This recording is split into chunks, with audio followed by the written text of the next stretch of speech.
यह इस कहानी का अगला अध्याय है। पलड़ा भारी है।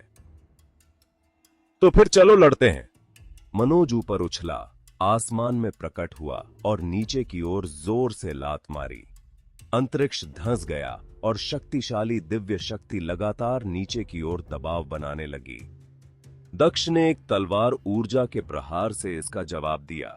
तलवार चलाते हुए भी उसके पास इतना समय था कि वह मायावी वृक्ष और विराज के युद्ध क्षेत्र को देख सके। उसने पाया कि विराज तेजी से भाग रहा है और पहले ही आयाम में गायब हो चुका है।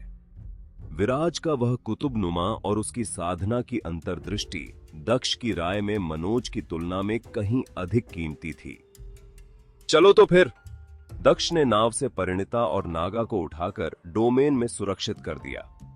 काले ढीले लबादे में सजी प्रियंका वृक्ष के नीचे खड़ी थी। उसने वहां हैरान परेशान खड़े परिणीता और नागा को पूरी तरह नजरअंदाज करते हुए कहा, इस मनोज से डरने की जरूरत नहीं है, असली चुनौती तो फेमा है। दक्ष आयाम को चीरता हुआ मायावी वृक्ष और विराज के पीछे लपका। उसने उड़ते हुए कहा, फेमा प्रभास के साथ उलझी हुई है, वह इतनी जल्दी खुद को आजाद नहीं कर पाएगी। विराज लगातार आयाम को तोड़ता हुआ त्रिनदी की सहायक धाराओं के बीच भाग रहा था। वह घबराहट में नहीं भाग रहा था, बल्कि उसकी दिशा बहुत स्पष्ट थी, जैसे वह मायावी वृक्ष और दक्ष को किसी खास जगह ले जाना चाहता हो। मनोज पीछा कर रहा है, प्रियंका ने चेतावनी दी। दक्ष ने अपनी रफ्तार कम नहीं की। इसके बजाय उसने स्पेस स्टोर की शक्तियों को सक्रिय किया और अपने पीछे आयामी दीवारें खड़ी कर दीं। मनोज ने उन दीवारों को तोड़ा जो किसी विशाल दुनिया जितनी मोटी थीं, और करीब आते हुए चिल्लाया, दक्ष, तुम्हारी युद्ध शक्ति मुझसे ज्यादा है, तो फिर रुककर लड़ते क्यों नहीं? मुझे फेमा का डर है, इसलिए उसके आने से पहले मुझे आगे वाले से निपटना होगा। अगर तुम पीछा करना जारी रखते हो तो मुझे तुम्हारे साथ हिसाब चुकता करने में भी कोई गुरेज नहीं है, दक्ष ने दो टूक कहा। लेकिन मनोज नहीं रुका। उसने तंज कसा, दक्ष, तुम युवा हो और जोश में हो, क्या तुम हम जैसों को बहुत कम आंकने की भूल नहीं कर रहे? अपना वार करो, दक्ष ने चुनौती दी। वृक्ष के नीचे खड़ी प्रियंका ने अपनी काली लंबी आस्तीन झटकी और उसमें से अनगिनत दिव्य तावीज बाहर निकले। Boom boom. मनोज समय पर बच नहीं पाया और तावीजों की उस बारिश में घिर गया। हर तावीज ऐसे फटा जैसे अनगिनत दिव्य स्रोत एक साथ धमाका कर रहे हों। मनोज के शरीर पर दरारें पड़ गईं। उसने तुरंत अपना डोमेन प्रकट किया और रक्षात्मक शक्तियों को जगाया। 6-7 सांसों तक संघर्ष करने के बाद उसने उन तावीजों को राख में बदल दिया, लेकिन तब तक उसका शरीर बुरी तरह छलनी और क्षतिग्रस्त हो चुका था। जब उसने दोबारा दक्ष की ओर देखा तो वहां कोई परछाई नहीं थी। वह किसी दूर के गुप्त क्षेत्र में भाग चुका था। यहां तक कि उसकी बची हुई ऊर्जा को भी उस रहस्यमयी आध्यात्मिक शक्ति वाले योद्धा ने मिटा दिया था। तुम बच नहीं सकते। मनोज एक जगह रुका, अपने शरीर को दोबारा जोड़ा और उसकी आंखों में एक ठंडा संकल्प चमकने लगा। उधर दक्ष ने जूतों की शक्ति को सक्रिय किया और विराज के सामने त्रिनदी की एक धारा की सतह पर प्रकट हो गया। छपाक। पानी से करीब 100 फीट ऊपर अंतरिक्ष फटा और जैसे ही विराज वहां से बाहर निकला, उसने दक्ष को अपना रास्ता रोकते हुए पाया। उसे सोचने का एक पल भी दिए बिना दक्ष ने तलवार लहराई। तलवार ऊर्जा अर्धचंद्र की तरह निकली और उसकी ऊर्जा आसमानों तक गूंज उठी। घबराहट में विराज ने अपना कुतुबनुमा आगे कर दिया। तलवार ऊर्जा तो रुक गई, लेकिन उसका शरीर पीछे की ओर उड़ा और सीधे आयाम में जा गिरा। दक्ष, क्या सिर्फ तुम ही तेज भाग सकते हो? उसे मुझसे छीनने के बारे में सोचना भी मत, वह मालकिन का शिकार है।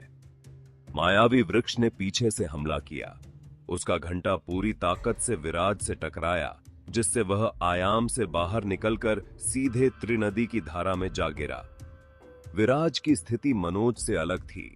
उसने अपने पिछले जन्म के शरीर से पैदा हुई एक नई रूह पर कब्जा किया था, इसलिए उसका शरीर तो बेहद शक्तिशाली था, लेकिन उसकी रूहानी ताकत अभी उतनी परिपक्व नहीं थी।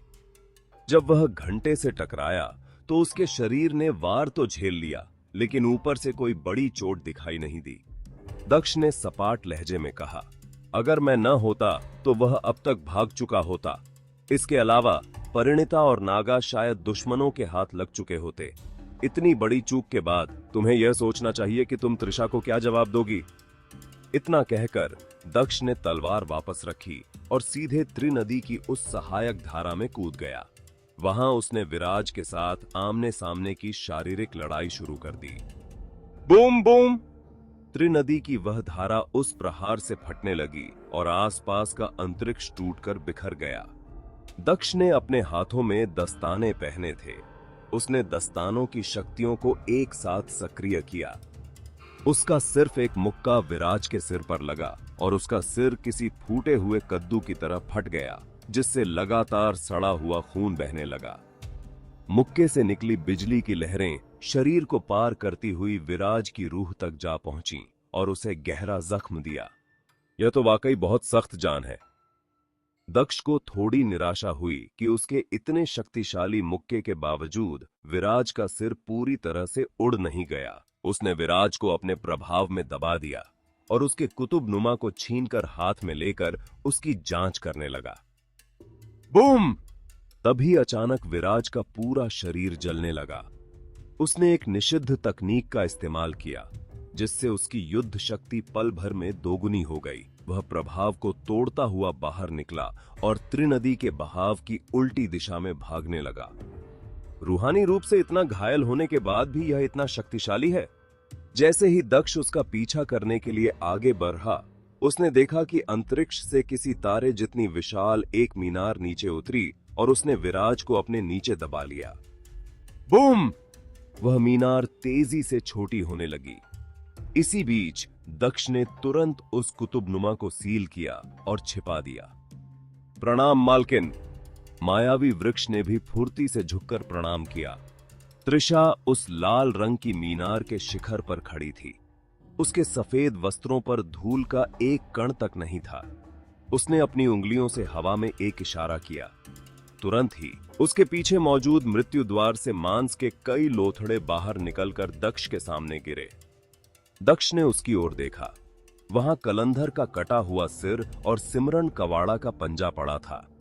कुल मिलाकर मांस के 10 से ज्यादा टुकड़े थे, जिन्हें मृत्यु द्वार ने जकड़ रखा था। मांस के उन टुकड़ों के भीतर छिपी शक्ति अब भी हार नहीं मान रही थी और उस रोशनी से टकरा रही थी। दक्ष के दिल में एक हलचल सी हुई। उसने पूछा, क्या इन दोनों का ये हाल त्रिशा ने किया है? तभी त्रिशा ने ठंडी फुंकार छोड़ी। वह काफी नाराज लग रही थी। उसने कहा, मेरे पास उनमें से एक को पूरी तरह खत्म करने का मौका था, लेकिन तुम वहां से कहां भाग गए थे? अगर तुमने उस समय मेरा साथ दिया होता तो क्या आज यह नतीजा होता? यह सुनते ही दक्ष निरुत्तर रह गया। क्या वह इस सब के लिए उसे दोष दे रही थी? हालांकि मौजूदा स्थिति को देखकर साफ था कि भले ही कलंधर और सिमरन भाग निकले हों, पर वे बुरी तरह घायल थे। दोनों ही उच्च स्तर के योद्धा थे, लेकिन त्रिशा स्पष्ट रूप से उनसे कहीं श्रेष्ठ और ऊंचे स्तर पर थी। त्रिशा की नजर दक्ष से हटकर त्रिनदी की उस धारा के ऊपरी हिस्से की ओर गई। उसकी आध्यात्मिक शक्ति ने दूर तक टटोला। उसने देखा कि हजारों मील दूर एक निषिद्ध क्षेत्र उभर रहा है। वह जगह अंधेरी थी, जो किसी अज्ञात शक्ति से घिरी हुई थी। त्रिशा की आध्यात्मिक शक्ति भी उस क्षेत्र के रहस्यों को भेद नहीं पा रही थी। क्या वही विराज की आखिरी पनाहगाह थी? दक्ष ने भी एक असामान्य आभा महसूस की और त्रिशा की दिशा में देखा। यहां तक कि त्रिशा, जो आमतौर पर किसी की परवाह नहीं करती थी, उसके चेहरे पर भी गंभीरता के भाव आ गए। उसने मायावी वृक्ष से दिव्य सुई वापस ले ली। रूहानी आत्मा नागा उड़कर उसकी हथेली में आया और सुई में समा गया। एक संक्षिप्त गणना के बाद त्रिशा ने कहा, तुम दोनों यहीं रुको। दक्ष, याद रखना कि कलंधर और सिमरन के उन हिस्सों को परिष्कृत करना है। अगर कुछ भी असामान्य लगे तो तुम्हें तुरंत यहां से निकल जाना चाहिए। क्या त्रिशा वाकई ऐसी बात कह सकती थी? क्या उस निषिद्ध क्षेत्र में कुछ ऐसा भयानक था जिसे दबाने का भरोसा उसे भी नहीं था? दक्ष ने कहा, फेमा और जयांश के कब्जे वाले शरीर इसी त्रिनदी क्षेत्र में हैं। क्यों न पहले उनसे निपट लिया जाए? यह निषिद्ध क्षेत्र काफी अजीब है। इससे पहले कि वह अपनी बात पूरी करता, त्रिशा बोल पड़ी, क्या तुम्हें मेरी शक्ति पर शक है? तभी मायावी वृक्ष ने शिकायत करने का मौका हाथ से नहीं जाने दिया और कहा, स्वामी, इसने हमेशा आपकी अनदेखी की है। त्रिशा ने दक्ष को एक ठंडी और बर्फीली नजर से देखा और कहा, फेमा ने खतरे को भांप लिया है और वह भाग चुकी है। उसकी वर्तमान साधना को देखते हुए उसे पकड़ना काफी मुश्किल होगा और इसमें बहुत समय बर्बाद होगा, जिससे महत्वपूर्ण काम रुक सकते हैं। उसने और कुछ नहीं कहा।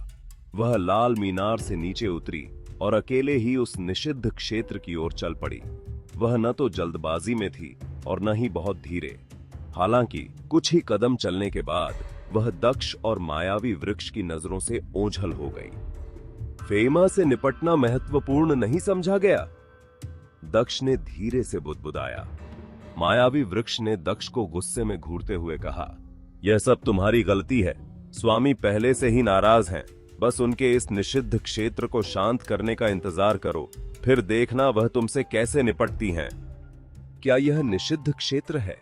प्रियंका की आवाज दक्ष के कानों में गूंजी। जब त्रिशा वहां मौजूद थी, तब प्रियंका ने बोलने की हिम्मत नहीं की थी। वह अब अपना मुंह खोल रही थी। दक्ष को अचानक सब समझ आ गया। निषिद्ध क्षेत्र स्वाभाविक रूप से हरिदत्त की कब्र का स्थान था, जो कहानियों के अनुसार त्रिनदी का सबसे भयानक निषिद्ध क्षेत्र था। हालांकि यह क्षेत्र लगातार अपना स्थान बदलता रहता था, जिससे इसे अपनी मर्जी से खोजना असंभव था। हरिदत्त प्राचीन काल से ही भूत जाति के सबसे प्रसिद्ध योद्धा थे और इतिहास में इस जाति के एकमात्र प्रमाणित ब्रह्मांड मंडल के योद्धा थे। ऐसी हस्ती अपनी मृत्यु के अनगिनत सालों बाद भी भगवान योद्धाओं को मारने की ताकत रखती थी। ठीक वैसे ही जैसे अचल सम्राट की कब्र थी, जहां स्वर्ग क्षेत्र के 20 महायोद्धाओं भी बिना अनुमति घुसने की हिम्मत नहीं करते थे। तभी दक्ष ने कहा, यह दिलचस्प है। भूत नगर में वह फूल प्रकट हुआ जिससे रक्तिमा भाग खड़ी हुई, और विराज भी कहीं और नहीं बल्कि यहीं भागा। मैंने सुना है कि एक प्राचीन समय की भटकती रूह ने इस त्रिनदी क्षेत्र में प्रकट होकर इस युग के एक उच्च स्तरीय योद्धा को मार डाला है। जवाब अब बिल्कुल साफ था, लेकिन यह बहुत चौंकाने वाला था। क्या हरिदत्त जैसा महान व्यक्तित्व, जिसका नाम पूरे ब्रह्मांड के इतिहास में गूंजता था, उसकी भी कोई रूह बची हुई थी जो इस युग में दूसरा जीवन जीने का इरादा रखती थी? मायावी वृक्ष ने शक भरी निगाहों से दक्ष की ओर देखा और कहा, तुम किससे बात कर रहे हो?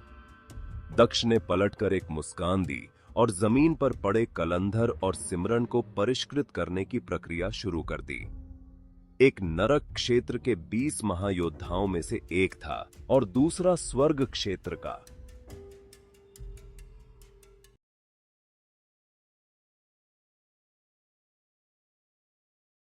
यह इस कहानी का अगला अध्याय है, मायावी वृक्ष से बहस। यहां तक कि कलंधर का केवल सिर ही अब भी बहुत शक्तिशाली था, जिसमें 7वें की युद्ध शक्ति थी। हालांकि त्रिशा ने उसे पहले ही सील कर दिया था, इसलिए दक्ष ने आसानी से उन सभी अवशेषों को अपनी कड़ाही में इकट्ठा कर लिया। इसके बाद दक्ष उस लाल मीनार के पास पहुंचा। उसे मीनार के भीतर से विराज की भयानक दहाड़ें सुनाई दे रही थीं। एक पल की हिचकिचाहट के बाद दक्ष ने त्रिशा की सील को खोलने की कोशिश नहीं की। विराज की साधना पहले से ही बहुत जबरदस्त थी और निषिद्ध तकनीकों के इस्तेमाल के बाद उसकी युद्ध शक्ति दोगुनी हो चुकी थी। उस हताश और खतरनाक स्थिति में दक्ष को उसके सीधे प्रहार से बचना ही बेहतर लगा। कुछ समय बाद मायावी वृक्ष ने उस लाल मीनार को वापस अपनी हथेली में समेटा और कहा, विराज के बारे में सोचना भी मत, और वह कुतुबनुमा भी मुझे सौंप दो। यह सुनकर दक्ष ने आसमान की ओर देखकर आह भरी और कहा, मैं बस उस निषिद्ध क्षेत्र के बारे में जानकारी पाने के लिए उसकी आत्मा की तलाशी लेना चाहता था। क्या तुम बीच में अड़ंगे डालना बंद करोगी? दक्ष की बात सुनते ही मायावी वृक्ष वाकई गुस्से से भर गई। उसका सीना धौंकनी की तरह चलने लगा। लेकिन उसे जल्दी ही एहसास हुआ कि दक्ष की बात में दम था। विराज निश्चित रूप से उस निषिद्ध क्षेत्र के रहस्यों को जानता होगा। मायावी वृक्ष ने दक्ष को एक ठंडी नजर से देखा और अपनी उंगलियों के एक इशारे से लाल मीनार की सील का एक कोना खोल दिया। तभी मीनार के पहले तल के दरवाजे से विराज बाहर झपटा।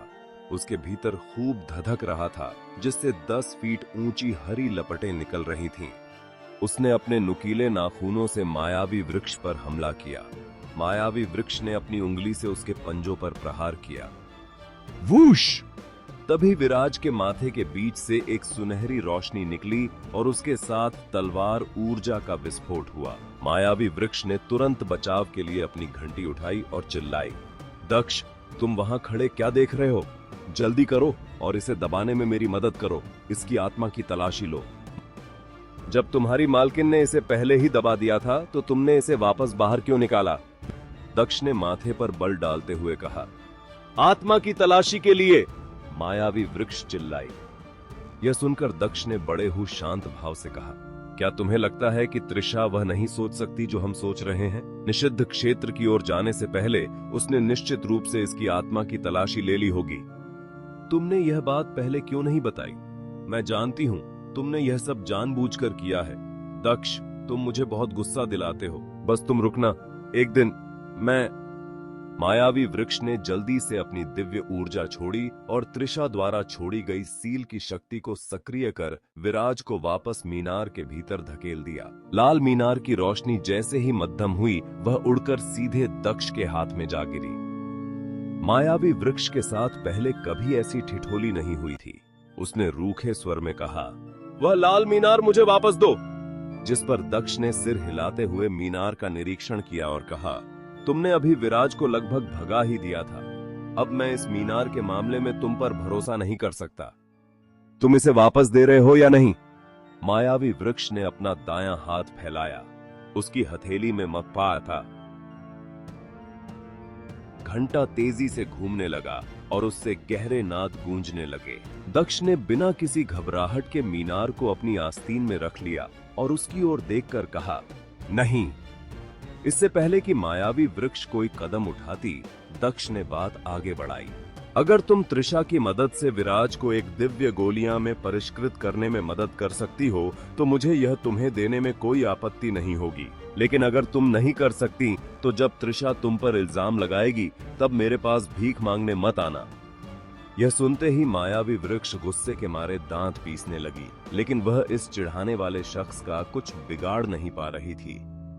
दक्ष नदी के किनारे एक सूखी काली हड्डी पर बैठ गया। उसने वह कुतुबनुमा निकाला और अपनी उंगलियां उसकी सतह पर घुमाते हुए उसका अध्ययन करने लगा।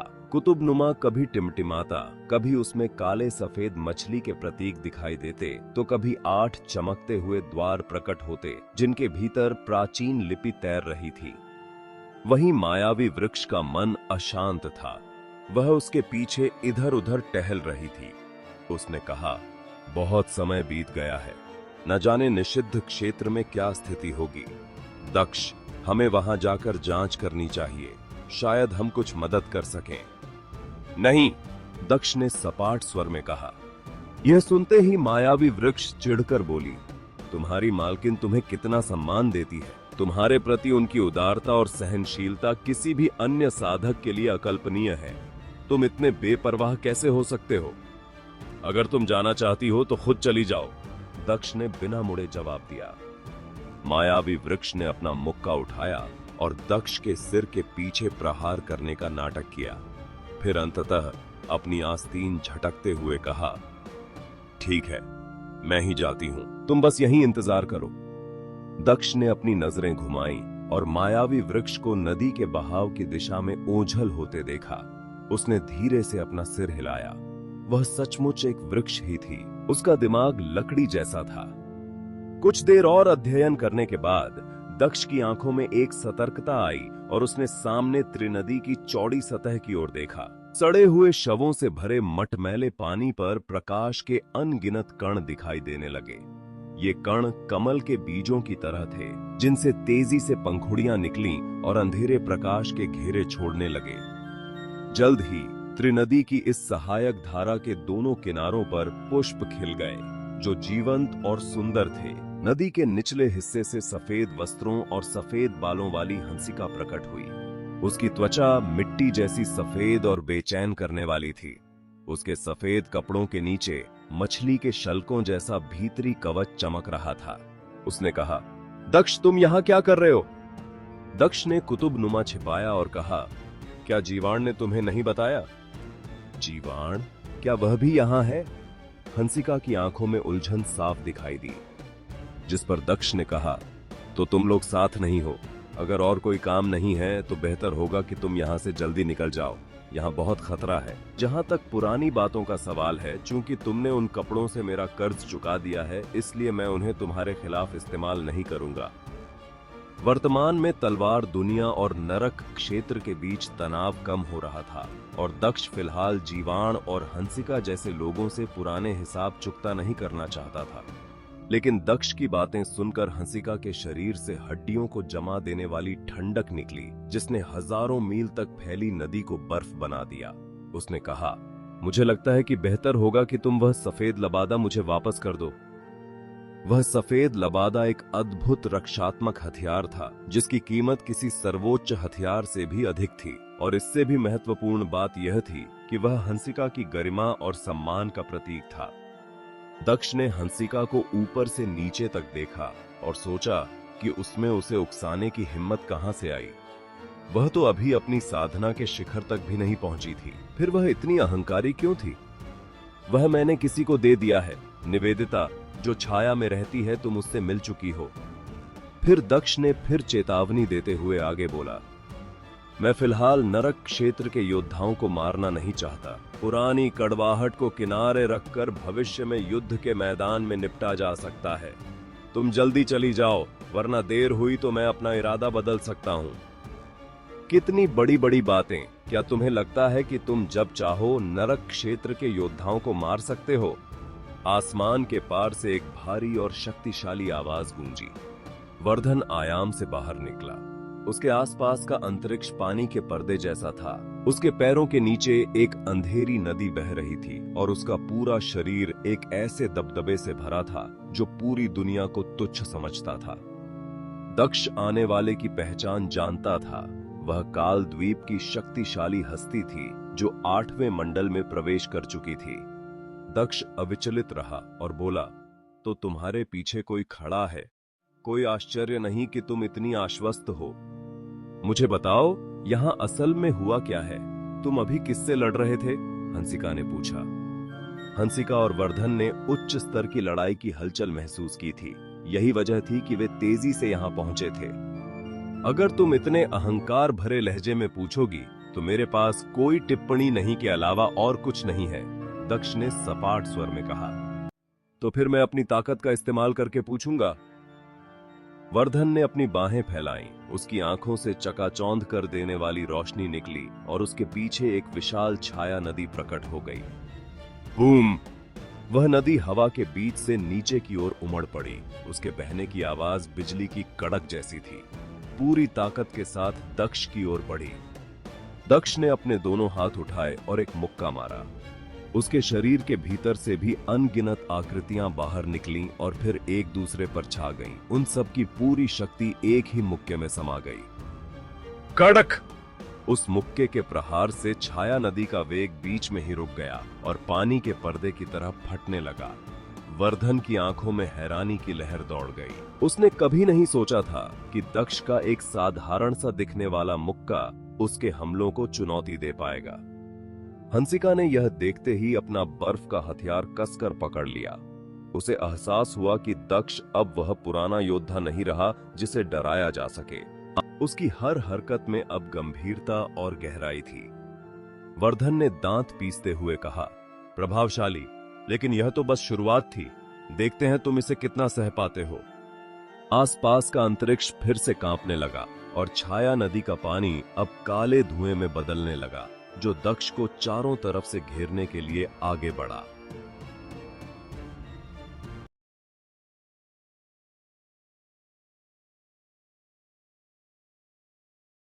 यह इस कहानी का अगला अध्याय है।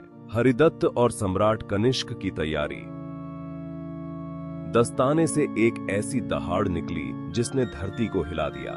मुक्के की ताकत के साथ अनगिनत बिजलियां फूट पड़ीं और उमड़ती हुई उस छाया नदी से जा टकराईं। छाया नदी उस बिजली भरे मुक्के के प्रहार से दो हिस्सों में बंट गई और दक्ष के दाएं बाएं से होकर बहने लगी। करीब एक सांस तक चले इस कड़े मुकाबले के बाद दक्ष ने एक कदम पीछे हटाया। तुरंत ही उसके पीछे भी आए छाया प्रकट हो हुई। 3 सांसें और बीतीं और वर्धन ने अपनी बाहें आपस में समेट लीं, जिससे वह नदी बिना किसी निशान के गायब हो गई। उसने नीचे खड़े दक्ष को अविश्वास भरी नजरों से देखा और पूछा, क्या यह अचल सम्राट सर्वोच्च तकनीक है? यह देखकर दक्ष ने अपनी दिव्य शक्ति को शांत किया और कहा, सही पहचाना, लेकिन दुर्भाग्य से मैं अभी इसका आधा हिस्सा भी पूरी तरह नहीं सीख पाया हूं। हालांकि अपनी पिछली साधना के दौरान दक्ष का यह मुक्का काफी उन्नत हो चुका था और वह मुक्केबाजी 19वें स्तर तक पहुंच चुका था। तभी यह सुनकर वर्धन बोला, आज मैंने वास्तव में इस युग की सबसे महान प्रतिभा का जलवा देख लिया। तुम्हारी युद्ध शक्ति विभिन्न जातियों के दिग्गजों के कंधे से कंधा मिलाकर खड़े होने के लिए काफी है। हंसिका ने कभी सपने में भी नहीं सोचा था कि महज 1000 साल से कुछ ज्यादा समय में दक्ष उस स्तर पर पहुंच जाएगा जहां वह उच्च स्तरीय योद्धाओं को टक्कर दे सके। हालांकि यह सिर्फ एक परखने वाला मुकाबला था और वर्धन ने अभी अपनी असली ताकत नहीं दिखाई थी, लेकिन क्या दक्ष ने अपने सारे पत्ते खोल दिए थे? तभी हलचल महसूस कर मायावी वृक्ष वापस दौड़ी आई और बोली, दक्ष, तुम फिर से मुसीबत क्यों खड़ी कर रहे हो? क्या तुम थोड़ा शांत नहीं रह सकते? मुझे लगा फेमा और मनोज ने हमला कर दिया। मायावी वृक्ष को देखकर वर्धन और हंसिका सोच में पड़ गए। वर्धन ने पूछा, क्या मृत्यु की देवी यहाँ है? मायावी वृक्ष के मन में वर्धन के लिए भी कोई अच्छी भावना नहीं थी। उसने चिढ़कर कहा, दक्ष अब मालकिन के लोगों में से एक है। तुम्हारी काल द्वीप का उसके खिलाफ कदम उठाना क्या यह दर्शाता है कि तुम मालकिन को कुछ समझते ही नहीं हो? जिस पर वर्धन ने शांति से जवाब दिया, मैंने हमेशा त्रिशा का सम्मान किया है। यहाँ एक गलतफहमी हुई है। त्रिशा कहाँ है? मुझे उनसे एक जरूरी मामले पर बात करनी है। बूम! तभी अचानक अंतरिक्ष कांप उठा और धरती डोलने लगी। दक्ष के चेहरे का रंग बदल गया और उसने तुरंत त्रिनदी की उस शाखा के ऊपरी हिस्से की ओर देखा। उसने देखा कि हजारों मील दूर से पहाड़ों को पलटने और समंदर को उखाड़ने वाली एक महाशक्ति प्रकाश की गति से उनकी ओर बढ़ रही है और उसकी रफ्तार पल पल बढ़ती जा रही थी। एक काला तूफान आसमान और धरती को ढकता हुआ आ रहा था। वह जहां से भी गुजरता, नदी के तल फट जाते, धरती धूल बन जाती, अंतरिक्ष चकनाचूर हो जाता और यहां तक कि प्रकृति के नियम भी टूटने लगते। चलो जल्दी यहां से निकलो। दक्ष सबसे पहले वहां से भागा। मायावी वृक्ष ने भी ज्यादा कुछ कहने की हिम्मत नहीं की और दक्ष के पीछे हो ली। इतनी भयंकर ऊर्जा! वर्धन और हंसिका ने भी उस शक्तिशाली दिव्य शक्ति की हलचल को महसूस किया, लेकिन उनकी प्रतिक्रिया काफी धीमी थी। वह काला तूफान पलक झपकते ही हजारों मील का फासला तय कर वहां पहुंच गया। तुम दोनों जाओ, मैं त्रिशा की मदद करूंगा।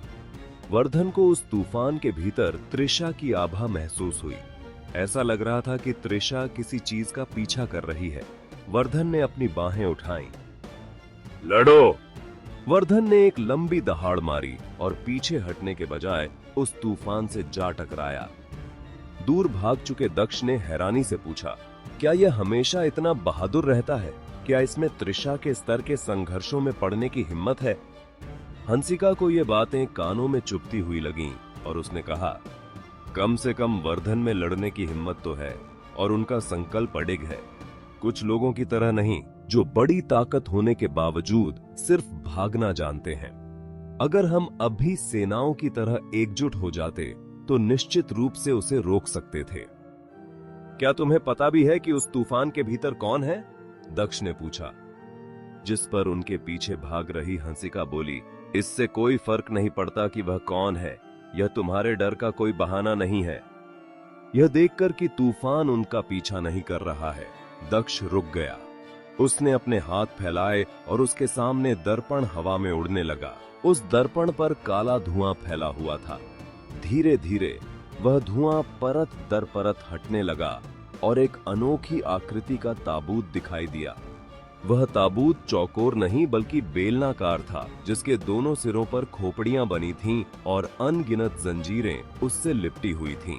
वर्धन फिलहाल उन्हीं जंजीरों में बंधा हुआ था और खुद को छुड़ाने में असमर्थ था। उसका शरीर लगातार चकनाचूर हो रहा था, मानो उसे ताबूत के भीतर खींचा जा रहा हो। कड़ाक! अचानक वह दर्पण टूट गया, मानो दक्ष के सीने पर किसी ने जोर का मुक्का मारा हो, जिससे उसके अंदरूनी अंगों में दर्द होने लगा। कितना भयानक है, मैं तो इसे देख भी नहीं पा रहा हूं, दक्ष ने कहा। हंसिका अनजान नहीं थी। वह चौंक कर चिल्लाई, क्या वह हरिदत्त का पौराणिक जीवन मृत्यु दोहरा ताबूत है? अब समझ आया, अगर सामने वे योद्धा होते जो नावे मंडल तक नहीं पहुंचे हैं, तो हम एकजुट होकर उन्हें रोकने की कोशिश कर सकते थे, लेकिन वह हरिदत्त है और ताबूत के अंदर एक लाश है। हो सकता है कि हरिदत्त ने पहले ही दूसरा जीवन जीना शुरू कर दिया हो, दक्ष ने गंभीरता से कहा। मायावी वृक्ष ने शायद ही कभी दक्ष की बात मानी हो, पर इस बार उसने कहा, दक्ष सही कह रहा है। मैं महायोद्धा प्रभास को सूचित करने के लिए संदेश भेजती हूँ। हंसिका, तुम भी किसी को खबर देने के लिए संदेश भेजो। दक्ष ने उस दिशा में देखा जहां त्रिशा की आभा गायब हुई थी। उसने मन ही मन आह भरी कि उसे मिलने वाली महिलाएं वाकई एक से बढ़कर एक निडर थीं, जो किसी का भी पीछा करने की हिम्मत रखती थीं। वह पहले सोचता था कि अध्या इस मामले में पहले क्योंकि सीपर है, पर अब लगता है कि उसका स्थान डगमगा रहा है। अचानक दक्ष को कुछ महसूस हुआ और उसने तुरंत अपने पहने हुए रात्रि वस्त्र को उतार दिया। वह कपड़ा उन तीनों के ऊपर उड़ने लगा और तेजी से घूमकर एक घेरा बना लिया, जिससे उनकी सारी आभा पूरी तरह छिप गई। वूश! तभी निषिद्ध क्षेत्र की दिशा से काले बादल निकले और आसमान की ओर उड़ गया। उसके पीछे पीछे पहले वाला बादल उसका पीछा कर रहा था। यह देखकर मायावी वृक्ष ने माथे पर बल डालते हुए कहा, यह क्या हो रहा है?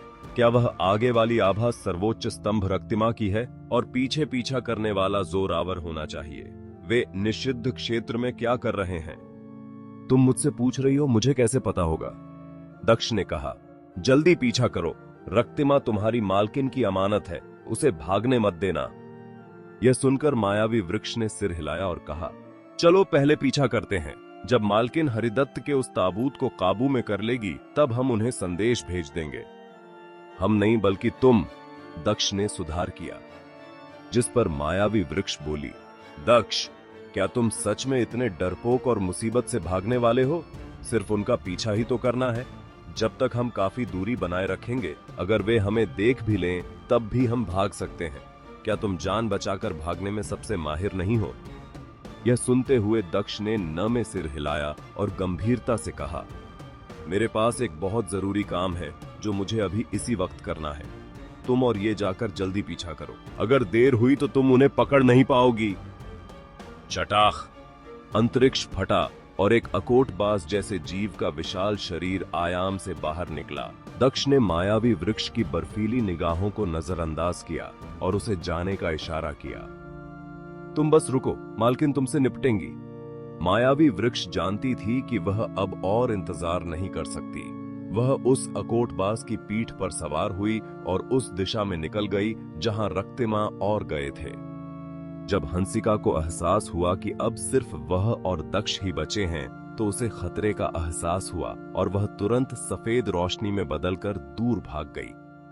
दक्ष ने अपनी उंगली से एक इशारा किया और अंतरिक्ष का एक हिस्सा पानी की लहरों की तरह पीछे की ओर खिंचा, जिससे हंसिका मजबूर होकर वापस उसके पास आ गई। हंसिका ने तुरंत कमल का फूल निकाला और ठंडे स्वर में कहा, दक्ष, मैं पूरी तरह बेबस नहीं हूं। अगर मरने मारने की नौबत आई तो शायद मैं तुम्हें भी अपने साथ ले जा सकूं। मुझे सफेद घाटी जाना है और वहां तक जाने के लिए किसी ऐसे शख्स की जरूरत है जो रास्ता जानता हो। तुम मेघनंदा की आधी शिष्या हो और उसी घाटी में पैदा हुई हो, तो तुम्हें रास्ता पता ही होगा, है ना? दक्ष ने पूछा। तुम सफेद घाटी क्यों जाना चाहते हो? हंसिका ने उलझन में पूछा। इतने सवाल क्यों पूछ रही हो? क्या मैं अपने रिश्तेदारों से मिलने नहीं जा सकता? दक्ष आगे बढ़ने लगा। यह देखकर कि हंसिका पीछे नहीं आई है, वह मुड़ा और बोला, क्या तुम्हें लगता है कि तुम एक स्पेस स्टोर की शक्तियों से संपन्न योद्धा से बचकर भाग सकती हो? अगर समझदार हो तो मेरे पीछे आओ। कहां? पहले चलो निषिद्ध क्षेत्र चलकर एक नजर डालते हैं। जल्द ही दक्ष और हंसिका निषिद्ध क्षेत्र के भीतर दाखिल हुए। वह निषिद्ध क्षेत्र, जो कई उच्च स्तरीय योद्धाओं के लिए भी मौत की जगह थी, अब पूरी तरह तहस नहस हो चुका था। यह एक महायोद्धा की असली ताकत है। एक अकेले व्यक्ति ने उस निषिद्ध क्षेत्र को जड़ से उखाड़ दिया जो प्राचीन काल से अस्तित्व में था। हंसिका ने आह भरते हुए कहा। उसके मन में ऐसी शक्ति पाने की गहरी चाहत साफ झलक रही थी। दक्ष पूरे क्षेत्र में घूमा और उसने कई सुराग खोजे। वहां राजदंड से बने बड़े बड़े गड्ढे थे और मृत्यु द्वार की बची हुई परछाइयां थीं। यह सब बिना किसी शक के इशारा कर रहे थे कि त्रिशा ने अपनी पूरी ताकत लगा दी थी, सिवाय कड़ाही के इस्तेमाल के। क्या यह एक महायोद्धा की ताकत है? भले ही वे प्रागैतिहासिक युग में मर गए हों, लेकिन उनकी बची हुई रूह जब वापस आती है और किसी शक्तिशाली शरीर पर कब्जा कर लेती है, तो वे तुरंत ब्रह्मांड के शिखर पर खड़े हो सकते हैं। दक्ष को वहां रक्तिमा के खून के निशान मिले। वह नीचे झुका। उसने मुट्ठी भर खून से सनी मिट्टी उठाई और फुसफुसाया, तुम्हें क्या लगता है क्या चल रहा है? तभी वृक्ष के नीचे बैठी प्रियंका मुस्कुराई। यह अनुमान लगाना वाकई मुश्किल है, लेकिन कुछ धुंधली तस्वीर देखी जा सकती है। रक्तिमा का भागना निश्चित रूप से हरिदत्त से जुड़ा हुआ है, लेकिन नरक क्षेत्र में अनगिनत योद्धा हैं। अगर वह भूतनगर से भाग भी गई थी तो उसे जल्दी ही पकड़कर वापस ले आया जाना चाहिए था। जरूर किसी ने उसे बताया होगा कि यहाँ से बाहर निकलने का रास्ता है। इसलिए भूतनगर से भागने के बाद रक्तिमा सीधे निषिद्ध क्षेत्र में आई। इस पर दक्ष ने कहा, चूंकि हरिदत्त ने दूसरा जीवन पा लिया है तो यह एक जाल है, न कि बाहर निकलने का कोई रास्ता। रक्तिमा का यहाँ भागकर आना निश्चित रूप से हरिदत्त के लिए एक शक्ति बढ़ाने वाली खुराक बनने जैसा होगा। जिस पर प्रियंका बोली, त्रिशा के अचानक आ जाने से हरिदत्त की योजना बिगड़ गई, जिससे रक्तिमा को भागने का मौका मिल गया। शायद ऐसा ही है, लेकिन सच तभी सामने आएगा जब नरक क्षेत्र के महायोद्धा हरिदत्त को काबू में कर लेंगे और रक्तिमा को पकड़ लेंगे, दक्ष ने कहा। लेकिन तभी प्रियंका ने आगे विश्लेषण किया। हो सकता है कि वे उसे न तो काबू कर पाएं और न ही पकड़ पाएं। नरक क्षेत्र अब 1000 साल पहले की तरह अपने शिखर पर नहीं है। उन्हें बहुत नुकसान पहुंचाया गया है। कोई अदृश्य हाथ जानबूझकर नरक क्षेत्र की शक्ति को कमजोर कर रहा है। इसके अलावा तर्कीय सारणी को संभालने के लिए बड़ी संख्या में शक्तिशाली योद्धाओं की जरूरत है। इसलिए ज्यादा से ज्यादा 1 या 2 महायोद्धा ही यहाँ आ सकते हैं। सबसे महत्वपूर्ण कारण यह है कि क्या हरिदत्त के दूसरे जीवन और सम्राट कनिष्क के जाने के बीच कोई संबंध है। साथ ही भूतनगर के इंचार्ज 3 सम्राटों में से कम 1 हरिदत्त का आदमी है। क्या वह जोरावर है, यह हम नहीं जानते। तुम्हारा विश्लेषण सही लगता है। इन समस्याओं को उन बड़े योद्धाओं को ही सुलझाने दो। दक्ष खड़ा हुआ और उस पूरे इलाके की खून से सनी मिट्टी इकट्ठा करके सुरक्षित रख ली जहां रक्तिमा का खून गिरा था। तभी हंसिका नीचे उड़कर आई और पूछा, क्या तुम्हें कुछ पता चला? नहीं, चलो अब सफेद घाटी चलते हैं, दक्ष ने कहा।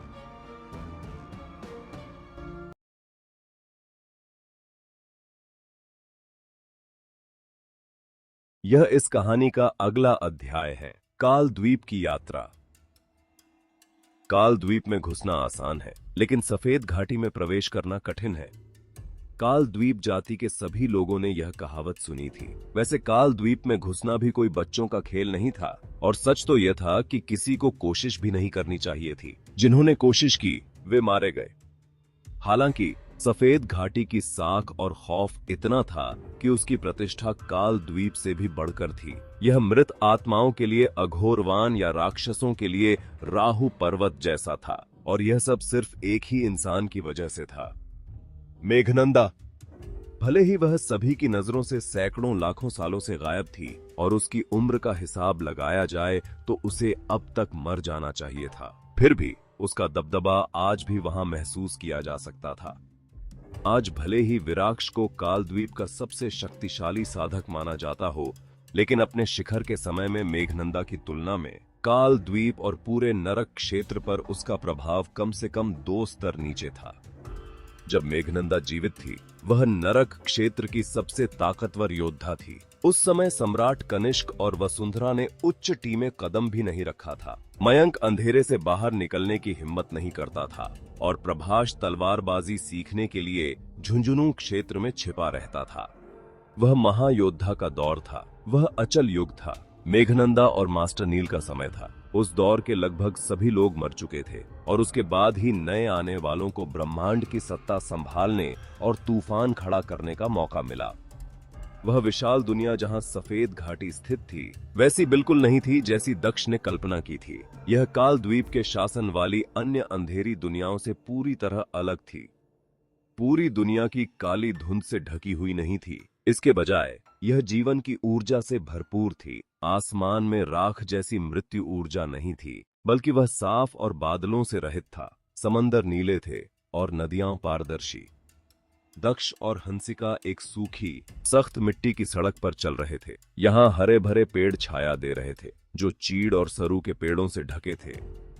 पत्तों के बीच से छनकर आती सूरज की रोशनी जमीन पर परछाइयां बना रही थी। हवा में घास और लकड़ी की महक थी, जैसे मानव लोक में गर्मी का कोई दिन हो।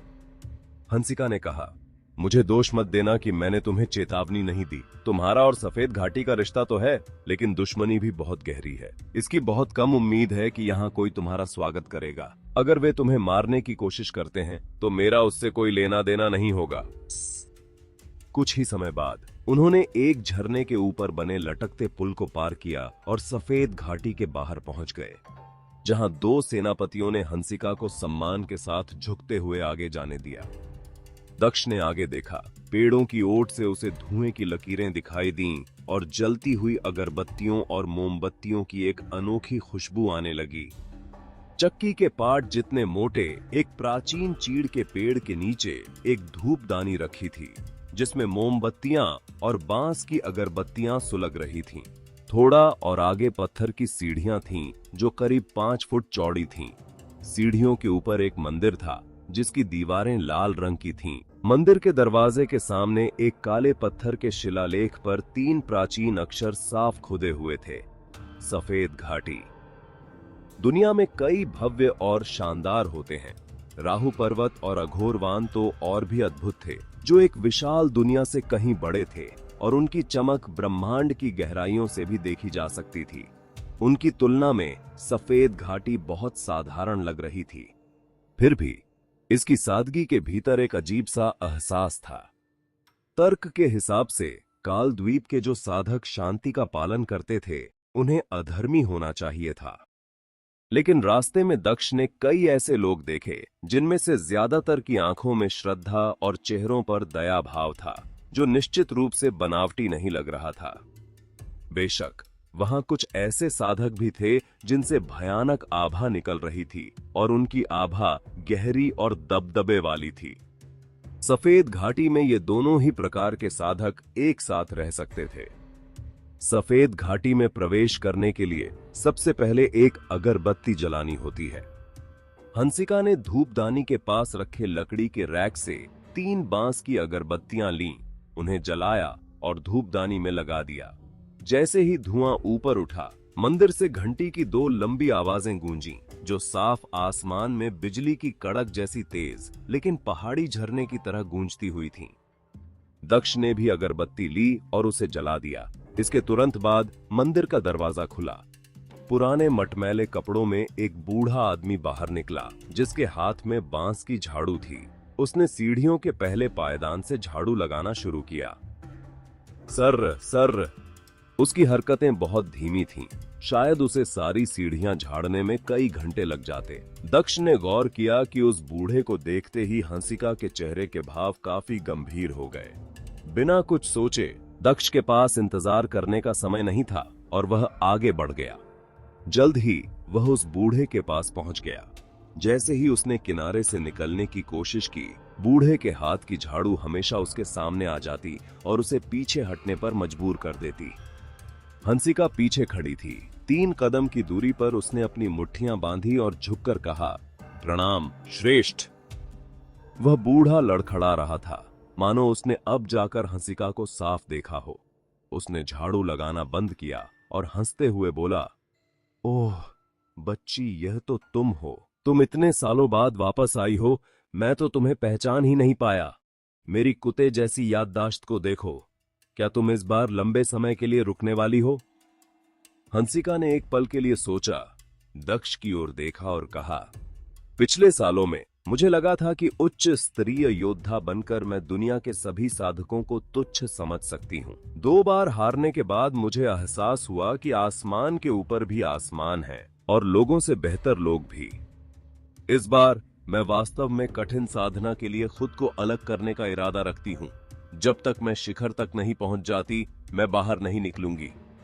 दक्ष ने रुचि से नीजंग का नाम सुना था और वह मोटे तौर पर उसकी उत्पत्ति जानता था। वह मिहिका द्वारा उठाया गया एक बूढ़ा कुत्ता था जिसे वह सफेद घाटी ले आए थे। वह हंसिका से भी ज्यादा समय से मिहिका के साथ था। दक्ष ने अपने हाथ जोड़े और कहा, कनिष्ठ दक्ष वरिष्ठ नीजंग को प्रणाम करता है। मैं सफेद घाटी में आर्या से मिलने एक जरूरी काम के लिए आया हूँ। वरिष्ठ, कृपया मुझे जाने का रास्ता दें। बूढ़े ने अपनी आंखें सिकोड़ी और दक्ष को ध्यान से देखा। उसकी आवाज काफी तीखी हो गई। मेरी इतनी मजाल, मैं तो बस एक अभागा जीव हूं। अचल सम्राट के वंशज का रास्ता रोकने की मेरी क्या हिम्मत। लेकिन सफेद घाटी का दरवाजा इतनी आसानी से पार नहीं होता।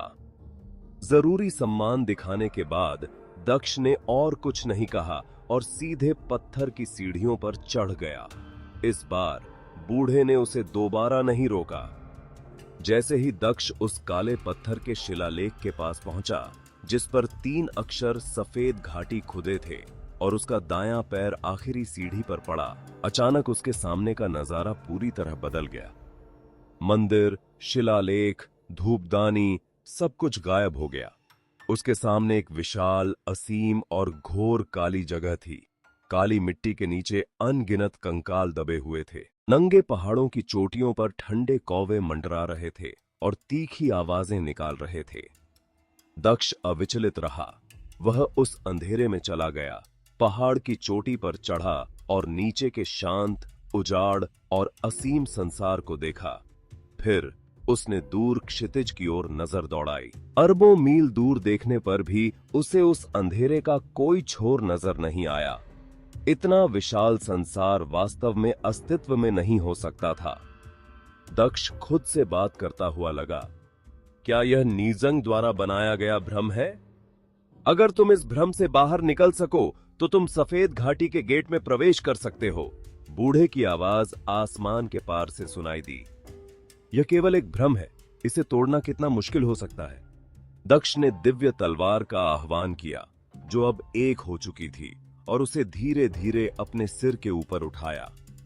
जैसे जैसे तलवार का वेग बढ़ा, ब्रह्मांड की असीम सीमा का सत्य स्वरूप प्रकट होने लगा। तलवार की रोशनी और उनकी परछाइयां अंधेरे दिशाओं में फैलने लगीं। वूश! दक्ष ने तलवार नीचे की ओर चलाई। तलवार की उस रोशनी ने घने अंधेरे को चीर दिया। जब दक्ष की दृष्टि वापस लौटी, उसने देखा कि वह काला शिलालेख अब उसके बिल्कुल करीब था और उसका पैर सीढ़ी के सबसे ऊपरी पायदान पर था। सारे भ्रम गायब हो चुके थे, लेकिन उसके चेहरे पर खुशी का कोई नामो निशान नहीं था, क्योंकि उसके हाथ में कोई तलवार नहीं थी। यह साफ था कि भ्रम तोड़ने के लिए उसने जिस तलवार का इस्तेमाल किया था वह खुद भी उसके अपने मन का एक भ्रम ही था। दक्ष ने पीछे मुड़कर देखा। वह बूढ़ा आदमी सीढ़ियों के सबसे नीचे पहुंच चुका था और उसकी सफाई लगभग पूरी हो चुकी थी। तुम्हारी वर्तमान साधना को देखते हुए तुमने मेरे सीढ़ियां झाड़ने से पहले ही भ्रम की पहली परत को तोड़ दिया। तुमने मेरी यह परीक्षा पास कर ली है। सफाई पूरी करते ही वह बूढ़ा सीढ़ियों के नीचे गायब हो गया, मानो वह वहां कभी था ही नहीं। इस पल दक्ष को आखिरकार समझ आया कि हंसिका, जो खुद एक 7वें मंडल की योद्धा थी, उस बूढ़े के प्रति इतनी श्रद्धा क्यों रखती थी। सचमुच लोगों से बेहतर लोग और आसमान के पार भी आसमान होते हैं। करीब 7-8 साल का एक छोटा बच्चा पुल को पार करता हुआ एक ऐसे आंगन में दाखिल हुआ जो अनोखे फूल पौधों से भरा था। उसने पहली परीक्षा पास कर ली है और सफेद घाटी में प्रवेश कर लिया है, छोटे बच्चे ने अंदर सूचना दी। कमरे के भीतर प्राचीन भव्यता रची बसी थी और बांस की लिपियों से कमरा भरा हुआ था। एक वाद्य यंत्र के बजने की आवाज गूंज रही थी, जो वहां के प्रकृति के नियमों के साथ तालमेल बिठा रही थी। वह आवाज सुनाई तो दे रही थी, पर ऐसा लग रहा था जैसे कोई शोर न हो। आर्या, जो सफेद कपड़ों में थी, एक ध्यान लगाने वाली गद्दी पर बैठी थी। उसके हाथ में कलम था और कलम को स्याही में डुबोते हुए उसने धीमे से पूछा, दूसरी परीक्षा का पहरा कौन दे रहा है? श्रेष्ठ यंशु, छोटे बच्चे ने जवाब दिया।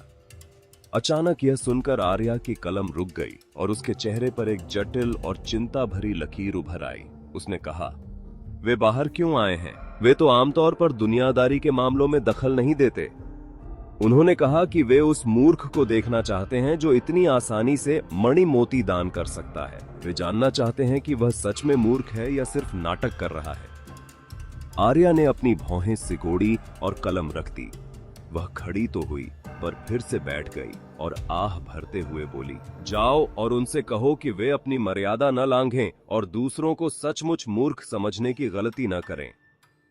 पास ही बैठी भद्रा वाद्य यंत्र बजा रही थी। उसकी आंखें शुरू से अंत तक बंद थीं और उसका मन पूरी तरह स्थिर था। सफेद घाटी में प्रवेश करना किसी खाली और शांत मंदिर में जाने जैसा था। कुछ हॉल में मूर्तियां थीं तो कुछ में काल द्वीप के क्रमिक योद्धा की। हालांकि इन हॉलों में एक भी इंसान नजर नहीं आ रहा था। यहां तक कि हंसिका भी, जो दक्ष के साथ आई थी, कहीं गायब हो गई थी।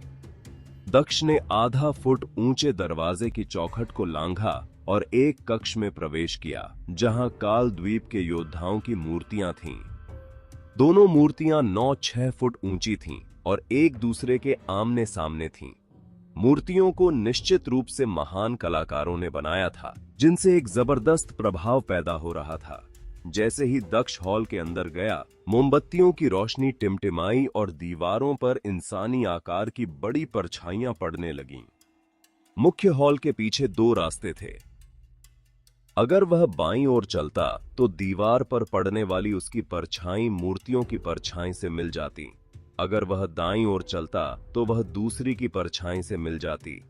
उसी समय दाहिने रास्ते के प्रवेश द्वार पर भुवनेश की लंबी आकृति दिखाई दी। दक्ष स्वाभाविक रूप से उनकी ओर बढ़ा और बोला, आप यहां। भुवनेश रास्ता दिखाते हुए आगे चलने लगे और बोले, यह दर्शन कक्ष दिव्य योद्धाओं का अवलोकन बिंदु है।